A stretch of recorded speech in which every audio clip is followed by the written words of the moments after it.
Director Charanraj Senthilkumar இயக்கத்தில் ஹரிஷ் வரி அபிராமி போஸ் நடிப்பில் வெளியாகிருக்க படம் தான் வெள்ள குதிரை. இந்த படத்தோட விமர்சனத்தை தான் அந்த வீடியோவில் பார்க்க போகிறோம். மாலை முரசு பிரசன்ஸ். இது படம் எப்படி இருக்கு? நான் உங்க விஜய் டாமினிக். பாதையே இல்லாத ஊருக்கு யார் ஏறி வருவாங்க? உள்ள 8 ஊர் இருக்கு. ஏங்க நிறைய வீடு பூட்டி இருக்கு?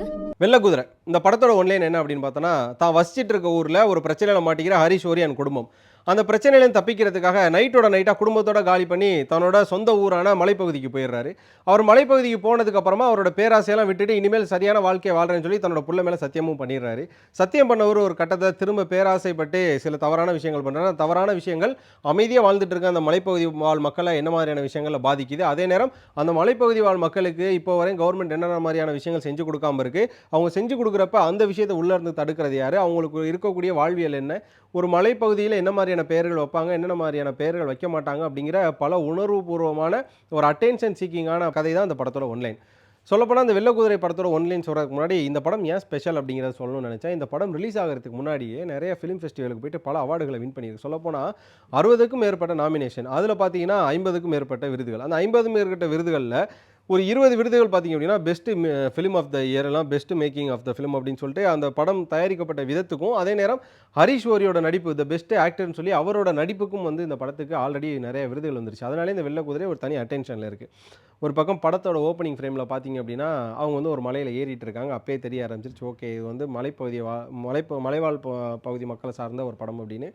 அதுக்கப்புறம் ஒரு மலையிலேருந்து ஏறி ஒரு ஊருக்கு போகிறதுக்கு நடுவில் இருக்கக்கூடிய அந்த பிரச்சனைகளை நம்ம அபிராமி போஸ் வந்து ஒரு டைலாக்ல எக்ஸ்பிளைன் பண்ணுறதா இருக்கட்டும், அதுக்கு ஹரிஷ் வரி கொடுக்கக்கூடிய பதிலாக இருக்கட்டும், அதை தாண்டி அவங்க கிராமத்துக்குள்ளே போனதுக்கப்புறமா உன் பேர் என்னப்பா அப்படின்னு கேட்பாங்க. அதுக்கு அவர் ஒரு பேரை சொல்லுவார். இந்த மாதிரியான பேர் வந்து எங்கள் கிராமத்தில் இருக்க மாட்டாங்க, உங்கள் அப்பா பேர் என்னன்னு கேட்குறப்ப அவங்க அப்பா பேரையும் சொல்கிறார். இப்படிப்பட்ட பேர் எங்கள் கிராமத்தில் வைக்க மாட்டான்னு மறுபடியும் ஒன்று சொல்கிறாங்க. அப்போ தான் தெரியுது மலைப்பகுதியில் பேர்கள் கூட ஒரு செலக்டிவான நேம்ஸ்குள்ளே தான் இருக்கும் அப்படிங்கிற ஒரு விஷயம். அதுக்கப்புறமா அங்கே வாழ ஆரம்பிக்கிறாரு. உள்ளூருக்குள்ளே நடக்கக்கூடிய அரசியல் சொல்லப்போனால் படித்த அப்படி இல்லைனா வெளி உலகம் தெரிஞ்ச நிறைய பேர் இருக்க இடங்கள்லேயே வந்து அரசியலுங்கிறது பல விதங்களில் நடக்கும். ஆனால் எதுவுமே தெரியாத மக்கள்கள் வாழ்கிற இடத்துல அரசியலுங்கிறது எவ்வளோ அப்பட்டமாக நடக்குங்கிறது நமக்கு தெரியல. அதே மாதிரி இன்னொரு பக்கம் பார்த்தீங்கன்னா காலகாலத்தில் இருக்கக்கூடிய ஒரு கதை தான். இருக்க எல்லா மக்களோட விவசாய நிலங்களையும் பணம் ஆசை காமிச்சு அந்த இடத்த வாங்கி அதை வந்து கார்பரேட்டுக்கு வைக்கி, இது மாதிரியான கதைகளில் கொஞ்சம் மூவ் ஆகுது. அதுக்கப்புறம் படம் வந்து வேறு இடத்துக்கு போகுது. எங்கே அப்படின்னு பார்த்தீங்கன்னா ஹரிஷ் வந்து பேராசைப்பட்டு வேற ஒரு தவறான விஷயம் பண்ணுறாருங்கிறனால அதுக்குள்ளே கதை போகுது. அதுக்கப்புறம் போனதுக்கப்புறம் படத்தோட மாற்றங்கள்ங்கிறது கொஞ்சம் கொஞ்சமாக வந்துக்கிட்டே இருக்குது. அந்த மாற்றம் வந்ததுக்கப்புறமா கிளைமேக்ஸில் நம்ம ஒன்று நினச்சிட்டு இருக்கும்போது ட்விஸ்ட்டாக வேறு ஒன்று நடக்குது. அதுக்கப்புறமா எங்கடா அதில் வந்து வெள்ள குதிரைங்கிற ஒரு கான்செப்டே காட்டலையா, அப்புறம் எதுக்கு அந்த படத்துக்கு வெள்ள குதிரைன்னு பேர் வச்சிங்க அப்படின்னு பார்த்தா கிளைமேக்ஸே அதுதான். வெள்ள குதிரைனா என்ன, இந்த படத்துக்கு ஏன் அந்த பேர் வச்சோம், இது வந்து ஒரு ஊர் மக்களுக்கு நல்லது நடக்கணும் அப்படிங்கிறதுக்காகவே ஹரிஷ் வந்து வேற ஒரு பிரச்சனையில் சிக்கி இங்கே வந்திருக்காரு அப்படிங்கிற மாதிரியான ஒரு விஷயம். அதே நேரம் பார்த்தீங்கன்னா ஹரிஷ் வரி நீ தவறு செஞ்ச அப்படின்னா உன்னோட வாழ்க்கையும் வந்து தவறாக தான் முடியும், நீ எதை கையில் எடுக்கிறியோ அதுதான் உன்னோட முடிவு அப்படிங்கிற மாதிரி விஷயமா இருக்கட்டும்.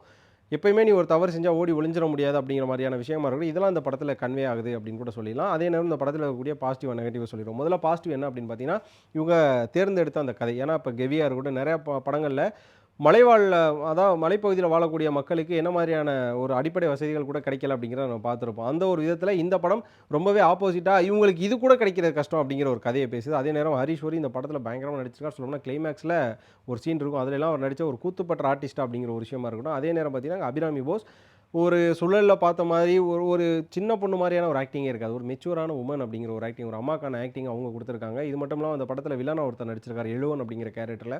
ஒரு ஊரில் இருக்கக்கூடிய பணக்காரன் ஆனால் பண்ணையாராக இருந்தால் எப்படி இருக்கும் அந்த மாதிரியான ஒரு கேரக்டர். இந்த படத்துக்கான ரைட்டிங் சூப்பராக இருந்தது.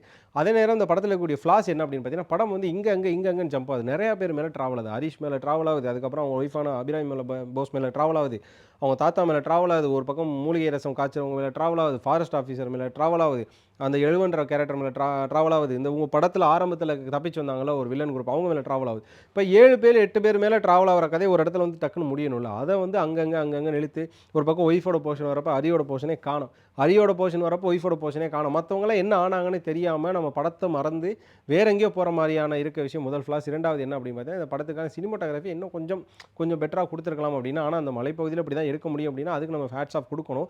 பட் இங்கே ஒரு விஷயம் இருக்குது, ஃபிலிம் ஃபெஸ்டிவலுக்கு போகிற எல்லா படங்களும் திரையரங்குகளில் ஓடிடும் அப்படின்னு கேட்டிங்கன்னா கொஞ்சம் சந்தேகம் தான். ஆனால் வெள்ள குதிரை நம்ம அனைவரும் பார்க்கக்கூடிய ஒரு படம். ஒரு ஃபிலிம் ஃபெஸ்டிவல் படத்தை தேட்டரில் பார்த்து தான் பார்ப்போமே அப்படின்னு யாருக்கெல்லாம் தோணுதா கண்டிப்பாக வெள்ள குதிரை பாருங்கள். உங்களுக்கு வெள்ள குதிரை என்ன மாதிரியான ஒரு தாக்கத்தை கொடுத்துச்சு அப்படின்றத கண்டிப்பாக கமெண்ட்டில் சொல்லுங்கள். இந்த வீடியோ பிடிச்சிருந்தா லைக் பண்ணுங்கள், ஷேர் பண்ணுங்கள். மறக்காம மாலை முரசு வைப்பை சப்ஸ்கிரைப் பண்ணிவிட்டு பக்கத்தில் இருக்க பெல் ஐக்கானை கிளிக் பண்ணிக்கோங்க.